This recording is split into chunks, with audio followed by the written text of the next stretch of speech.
The following is an episode of the Grassroots Freedom Initiative podcast. This episode is the audio from videos released on our YouTube and Rumble channels. There may be times in this episode when we refer to information displayed on the screen that is impossible to provide in podcast format. However, links to the video version of this episode, as well as links to sources mentioned in this episode, can be found in this episode's show notes. Now, the Grassroots Freedom Initiative podcast. There's an organization in Ohio that we the people pay for that is working against us. Yup, that's right. We're funding our opposition. We are paying to get beat up. It's like the U.S. giving foreign aid to Russia or China. It's insane.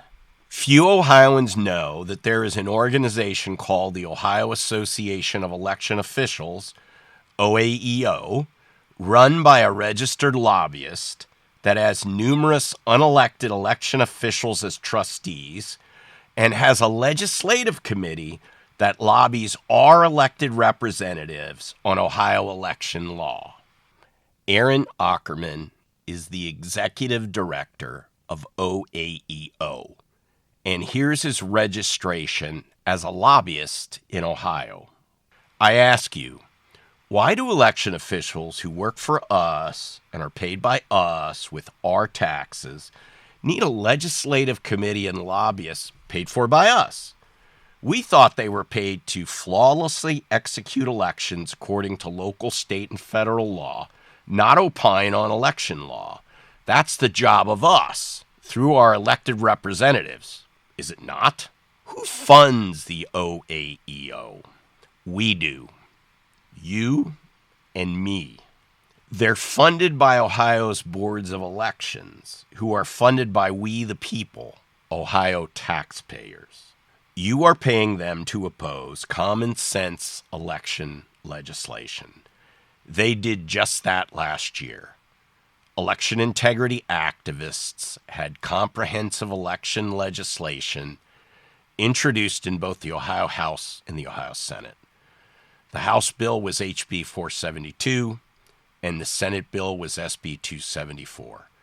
They were mirror images of each other, and they were good bills. They were actually great bills. You can check them out for yourself. Ackerman and the OAEO opposed these protections and gleefully celebrated their demise.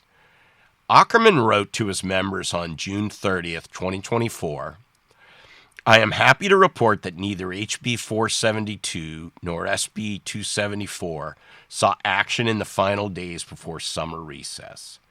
Having spoken to many of you at conference, I know you are busy at work educating your local reps and senators about the provisions of the bills, raising concerns, and offering to be a resource for positive changes to Ohio's election laws. It is important that this work continue over the summer, as lame duck will be a tumultuous time, and we need to do the hard work now to avoid anything bad happening. Ackerman and his organization killed both bills. Here's all you need to know about Ackerman. He's an election fraud denier. In other words, he believes there's no election fraud in Ohio. Here's what he had to say about election integrity groups like the Ohio Election Integrity Network in a September 2024 interview with the Plain Dealer. I don't think any rational person that looks at the whole situation would fail to come to the conclusion that all the activity is based on election denialism and the movement that came out of 2020, said Aaron Ackerman, director of the Ohio Association of Election Officials. We need this charlatan as far away from Ohio election systems as possible. Those were his words. Believe him. He's got to go. We're doing more digging on Ackerman and OAEO. Expect to see more soon. This video is brought to you by the Grassroots Freedom Initiative, or GFI for short. If you're not already on our email and text lists, please be sure to join our network of thousands of Ohioans It's easy, free, and we won't ask you for money. Visit gfiohio.com and click the Join Us button in the upper right-hand corner of any page. Or text the letters GFI to 66866 and follow the prompts. And please be sure to find and follow us on YouTube and Rumble. Subscribe, hit the notification bell, and give us a like to be made aware when we post new content. Thanks for watching. Please remember to stay informed and get engaged.